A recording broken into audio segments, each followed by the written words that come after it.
They didn't think I'd hear it, the way they whispered like the walls had gone deaf. But houses remember, and so do women like me. My name is Margaret Ellison. I'm 68 years old, a widow for the past 11 years, and until recently, the quiet kind of woman people assumed would fade politely into the wallpaper. I never had children of my own, but I've raised enough people to count, cooked enough meals, listened to enough heartbreak, paid for more than a few crises that weren't mine, all without asking for anything in return, except maybe a little decency. It was my late husband John who once said, "Family will test you in ways strangers never dare." At the time, I thought he was being cynical. Now, I think he was being merciful. The house I lived in, I suppose, was never just a building. It was John's grandfather's. Then it became ours. Over the years, we poured everything into it: time, savings, love. After John passed, it was just me. And for a while, that was enough. Then Beth came back. Beth is my niece, my sister Diane's daughter. Diane died young. Cancer. It hollowed her out in 6 months. I was the one who stepped in, held Beth's hand at the funeral, and told her, "You'll never be alone." She was 12. I was 40.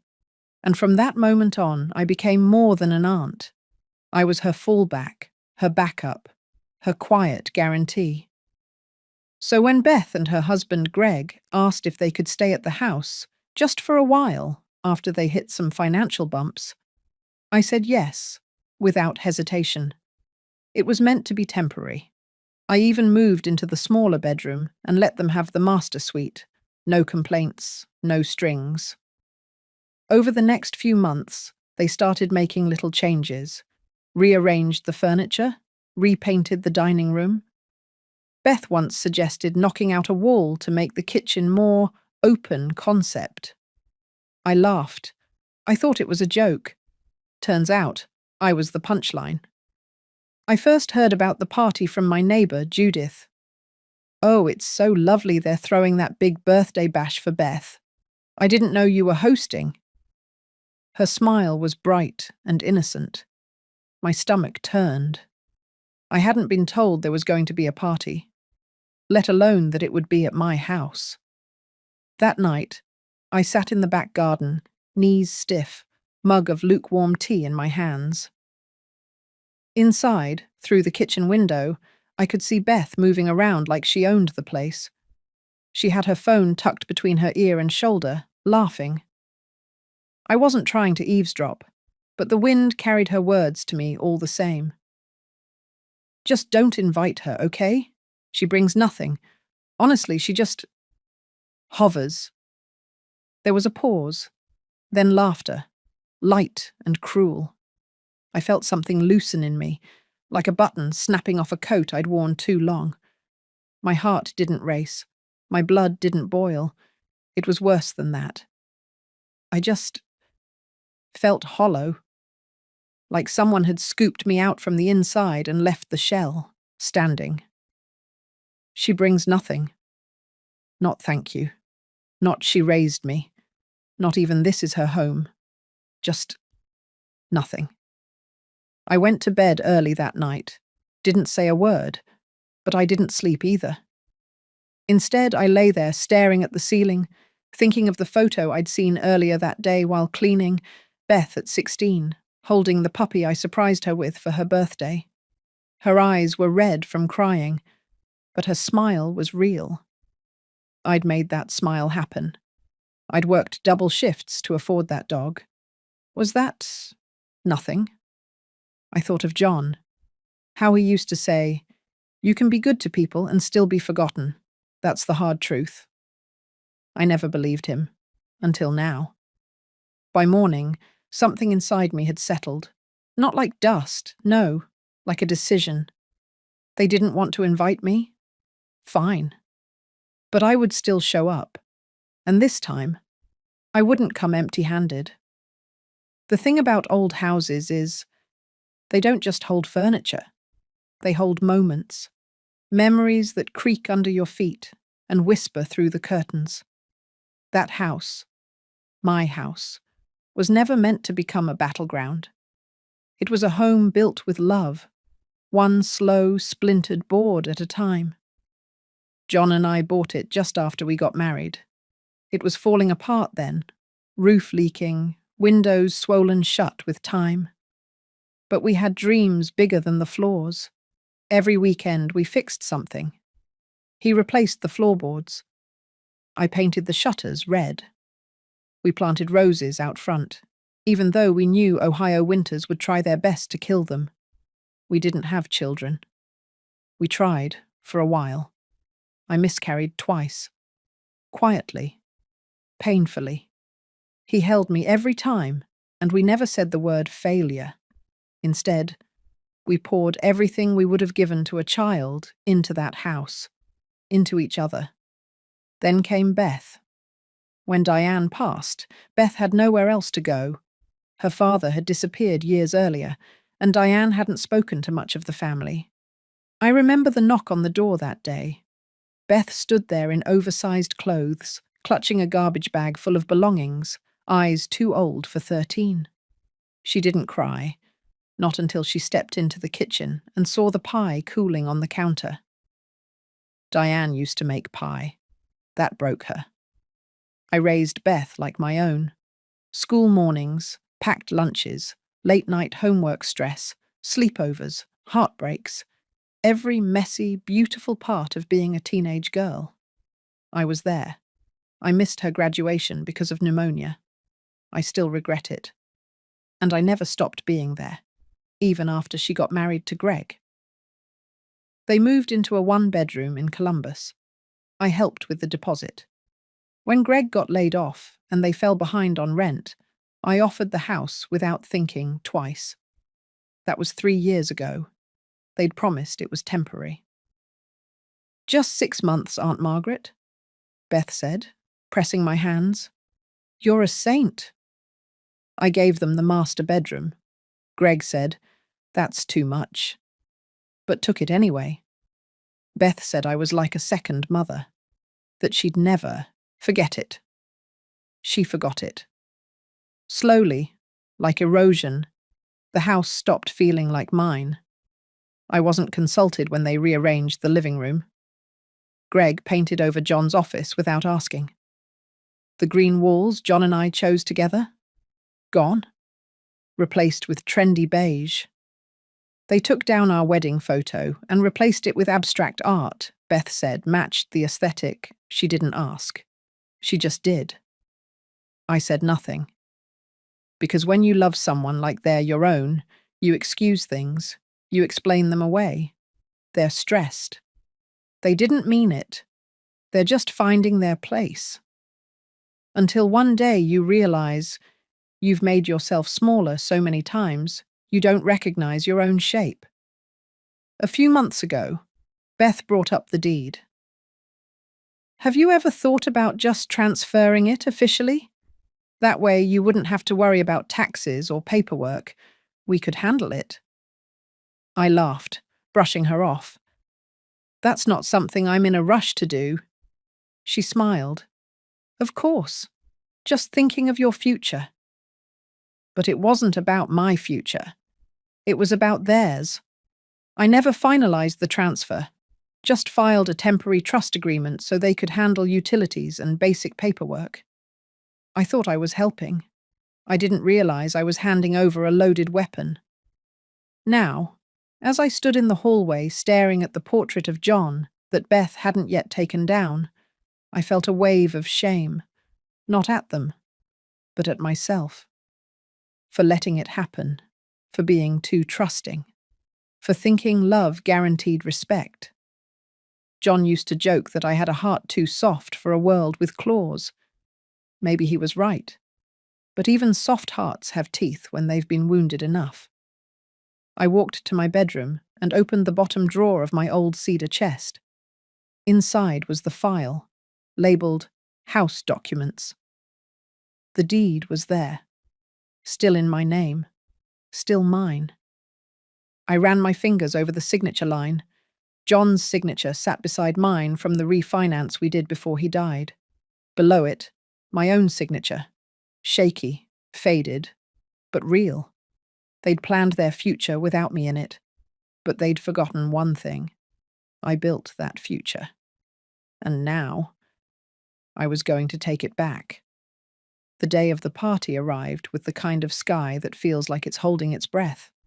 Grey, still, uncertain. I was up before the sun, not because I had anything to do, but because I couldn't sleep. The weight in my chest felt like a stone, one that had been forming for years but had finally dropped. I brewed tea in the same chipped mug I'd used since John passed. The handle was cracked, but I still used it. Some things are worth holding on to, even when they're broken.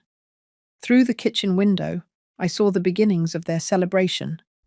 Balloons tied to the front gate, a white tent being assembled in the backyard, caterers unloading trays of hors d'oeuvres, strangers in my home, setting up a party I wasn't invited to.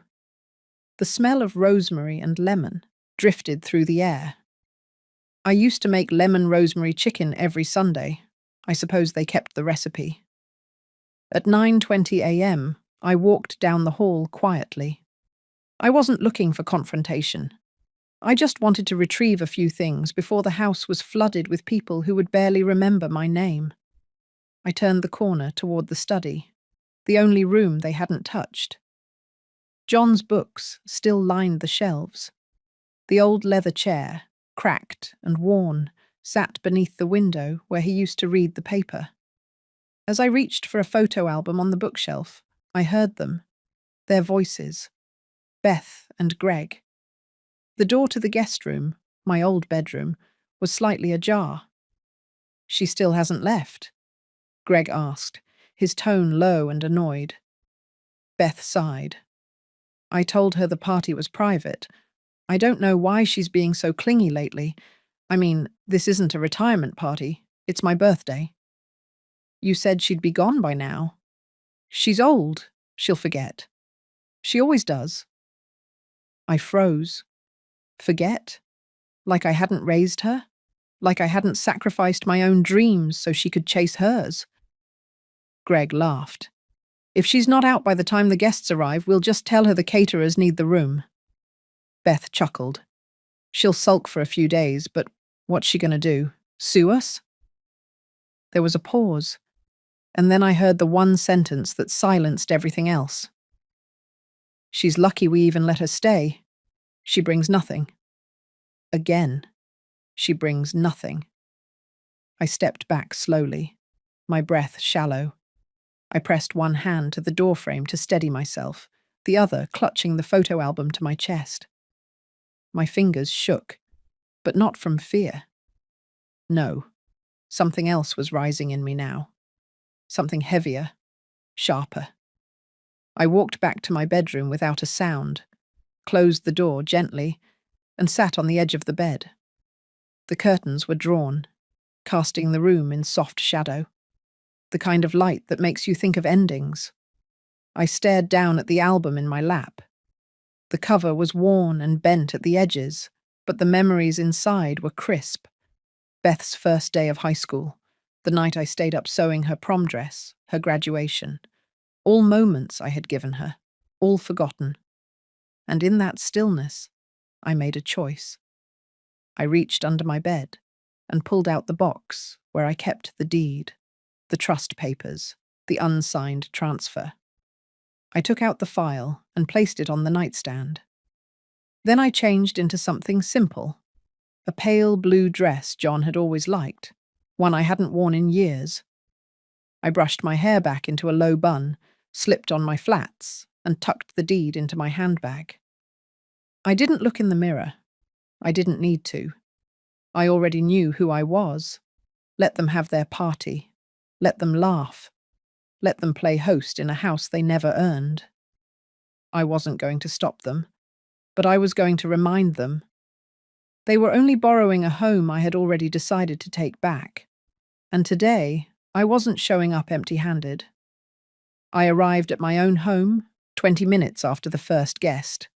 Not with drama, not with noise.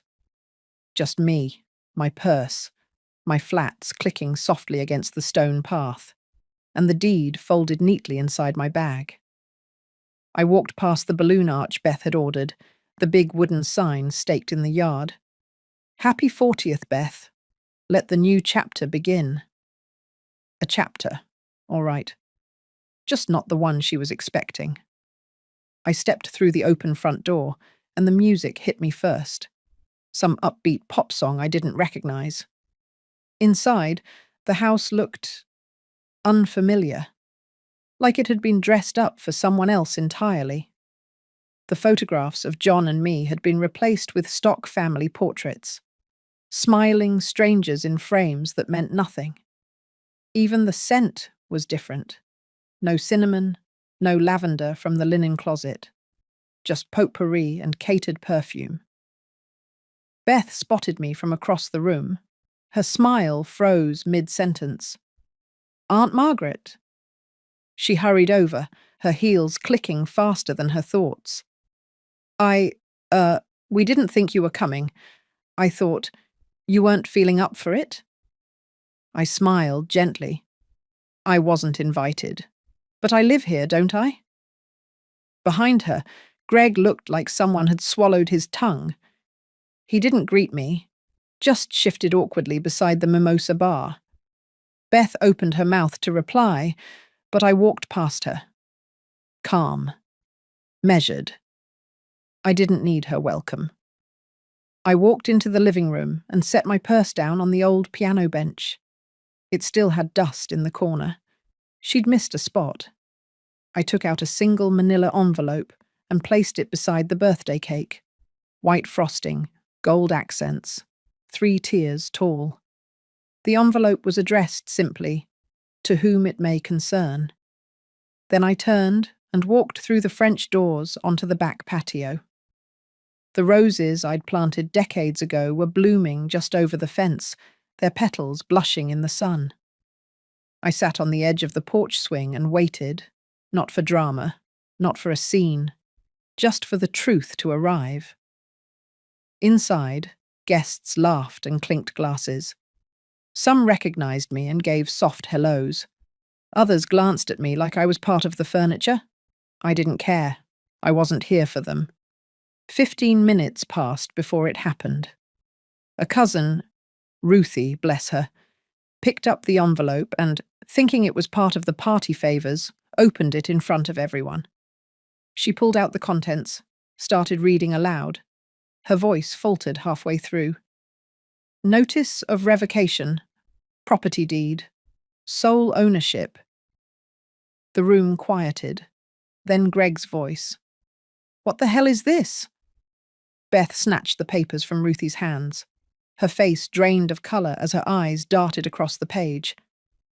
This isn't real, she stammered. It's very real, I said from the swing. Beth turned to me, shaking. You can't do this? We live here. No, I said softly. You stay here. There's a difference. Greg jumped in, his voice rising. You're going to throw us out at her birthday party. No, I said again. I'm giving you time. You have until the end of the week. You're serious? Beth whispered. I nodded. You planned a future here without me in it. I'm simply following your plan. The silence that followed wasn't loud. It was suffocating. Somewhere, a tray clattered. The music stopped. And then someone whispered what the room was already thinking. She owns the house. I stood slowly, the swing creaking behind me. I walked back inside, through the crowd of people parting like water. No one stopped me. Not even Beth. I picked up my purse, paused at the door, and turned once. This home was built with love, not entitlement. I hope someday you remember the difference. Then I left. Not with drama, not with regret. Just dignity and the deed in my bag. I didn't look back when I walked down the front steps. I didn't need to. I already knew what that envelope would do. The moment Ruthie read the first lines out loud, the air had shifted. You could feel it, like the windows had been opened in a storm. Every whisper in that room turned into a silence that screamed. And for once, I wasn't the one sitting quietly in a corner, waiting to be acknowledged. I was the one being remembered. They always assumed I was too soft to fight back, too lonely to stand up, too grateful to make demands. But I had spent my whole life giving pieces of myself away, to students, to Beth, to people who said thank you with one hand while reaching for more with the other. So, no. I didn't feel guilty. I felt awake. I drove across town to the place I'd already arranged the week before, a small rental cottage tucked near the edge of a lake, surrounded by birch trees and the kind of quiet you can only earn after you've been ignored for too long. The cottage owner, a kind woman named Claire, met me with a key and a smile. Everything's set up just how you asked. Peace and privacy. Exactly what I needed. Inside, I set down my bag and opened the windows. The lake shimmered in the afternoon sun. Birds sang. There were no echoes of slammed doors, no half-heard laughter that wasn't meant for me. Just space. I turned off my phone and made a pot of tea. By sunset, the sky was streaked in pinks and purples, and I could almost hear John's voice again. You don't owe anyone your peace. He always knew how to cut straight to the bone. Later that evening, I finally opened my phone again. Not to reply, just to observe. Beth had texted once, then twice, then called. Aunt Margaret, I think there's been a misunderstanding. We need to talk, please. Then came Greg. You can't just do this. We've put work into that house. You said we could stay. Work. They painted 2 rooms and planted decorative grass. Meanwhile, I had poured decades into those walls. Love, loss, marriage, mourning. And they thought they were owed something just because they lived there. I didn't answer. I wouldn't. They needed silence to finally hear what I had stopped saying years ago. The next morning, my phone buzzed again. This time, the messages weren't sweet. You're being cruel. How could you do this to your own family? We'll fight this if we have to. That one made me laugh. A cold, tired laugh. Because what they didn't know, what they never thought to ask, was that I'd already secured everything. The legal transfer had never happened. The trust had been revoked. And I'd met with a lawyer 2 weeks before the party, Michelle Barrett, a woman with a spine of steel and a filing cabinet of receipts. Michelle had looked me straight in the eye that day and said, You're not being petty. You're reclaiming what was always yours. She filed the eviction paperwork quietly, timed with the notice they found in the envelope beside the cake. I told her I didn't want to humiliate anyone. I just wanted to leave with the truth intact. You'll leave with more than that, she said. You'll leave with peace. Now, as I sipped my tea and stared out over the lake, I realized something. I hadn't just taken back a house. I'd taken back myself. No one clapped when I did it. No one toasted to my name. But I'd walked out of that house taller than I'd walked in. And they'd finally seen what I brought to the table. Not noise, not decoration, not performance, just the deed and dignity. The days that followed were quiet, but not the kind of lonely I used to feel. This quiet was chosen, structured, sacred. In the cottage by the lake, I learned that stillness can be a kind of symphony when you've spent years being spoken over. Each morning, I made my tea with honey, sat on the front steps with my shawl draped over my shoulders, watched the mist curl over the water like breath. For the first time in years, I didn't check who needed me. I didn't wait for the knock, the favor, the forgotten thank you. I simply was. Beth kept calling for the next 3 days. Greg, too. They tried every tactic: blame, guilt, charm, panic. Michelle, my lawyer, texted me after the third voicemail. They've contacted our office. I've responded formally. They have 7 days to vacate. I asked if they'd tried to contest. She replied, "They don't have a leg to stand on. The property is 100% yours. The documentation is airtight. Let them exhaust themselves. We'll remain still." Still. It was a word that held weight now. I didn't respond to Beth's texts, not when she said, "You're acting out of emotion." Not when she said, "This isn't who you are." And especially not when she said, "Everyone thinks you've lost it." Let them. Let them talk to their reflections and echo chambers. Let them spin a version of me that made them feel better about what they'd done. I was done living in someone else's story. Meanwhile, something beautiful began to unfold. Life. I enrolled in a community garden class. Nothing fancy, just a few local women who met on Saturdays to dig into the earth and talk about things that mattered. I met Judith, a retired nurse who loved sunflowers, and Leah, who had lost her husband in the same year I'd lost John. We shared silence and soil, and it was enough. No one asked me to bring more than myself. Then, about 5 days after the party, Sharon, an old neighbour from Sycamore Lane, sent me a picture. It was Beth and Greg, standing on the curb in front of the house. Their car was overloaded, the trunk tied shut with a bungee cord, trash bags piled beside them. Beth was on her phone, face red, clearly yelling. Greg looked exhausted. The photo was blurry but honest. Sharon's message read, "The royal couple has been dethroned." I didn't laugh, but I did exhale. Not in triumph, in relief. I didn't need revenge. I didn't want them ruined. I just wanted the door closed behind me and my hands clean.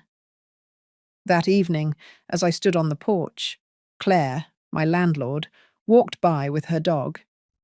She stopped at the gate and smiled. "You look more rested than when you arrived." "I am," I said. "Good," she replied, "because peace suits you." I nodded, unsure how to explain what it felt like to finally live in a space where no one sighed when you entered the room, where your presence wasn't seen as an obligation, where silence wasn't punishment, it was protection.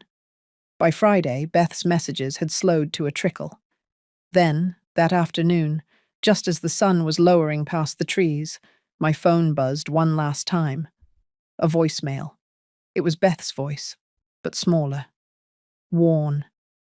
"You didn't even say goodbye." I stared at the message for a long while. Then I deleted it. Because the truth was, I had said goodbye. I'd said it the moment I picked up the deed. The moment I walked into my own house like a guest, and left like an owner. The moment I realized I didn't need to argue for space anymore. Some goodbyes don't come with slamming doors. They come with one last cup of tea, a porch swing, and the sound of your own name said softly, by yourself. It's been a few months now. The lake has become my morning mirror. I walk its edge each sunrise with my hands in my cardigan pockets, my steps steady. The wildflowers I planted around the cottage have started to bloom. Soft lavender, pale yellow, blush pink. I didn't plan the colours. I just let the soil decide. I think there's something sacred in that, in letting life surprise you again. The house on Sycamore Lane? It sold quietly 3 weeks ago. The new owners, an older couple from Vermont, sent me a handwritten thank you note and a photo of themselves standing in front of the magnolia tree I once planted with John. They didn't mention Beth or Greg. They didn't ask about drama. They only wrote, "This place feels safe." Thank you for building it with love.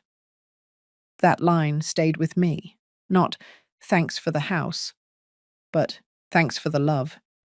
Because that's what they never understood. Beth, Greg, everyone who whispered behind my back. They thought the house was just walls, an asset, a prize waiting to be inherited by default. But I knew better. That house had seen grief, joy, music, midnight tears, holiday dinners, quiet conversations by firelight. It held every version of me. Young, in love, heartbroken, healing, alone, strong. And when they said, she brings nothing, what they really meant was, she brings nothing we can exploit anymore. They were wrong. I brought everything. And when they stopped seeing me, I remembered myself. Claire checks on me sometimes. She knocks gently, even though I told her she didn't have to.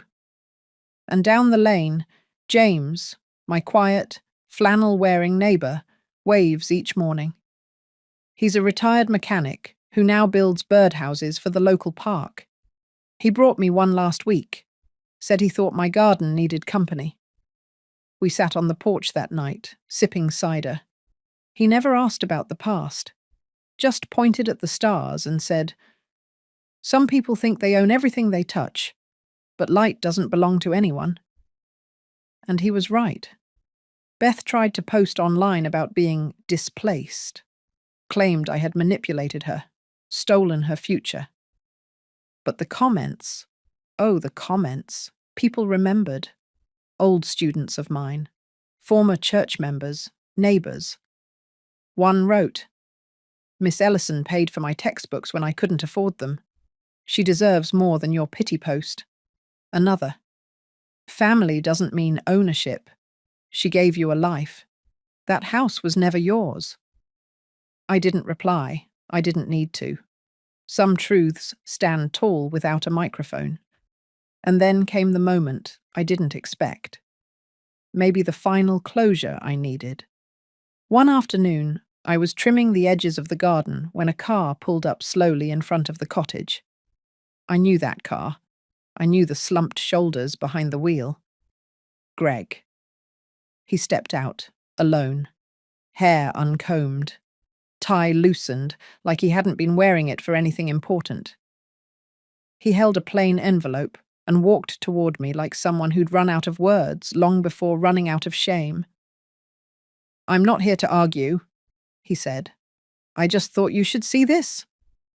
He handed me the envelope. Inside were photos, real ones, printed. Beth, smiling, arms wrapped around a man who wasn't Greg, in a hotel lobby, at dinner, in his car, all recent. "She said I was boring," Greg muttered.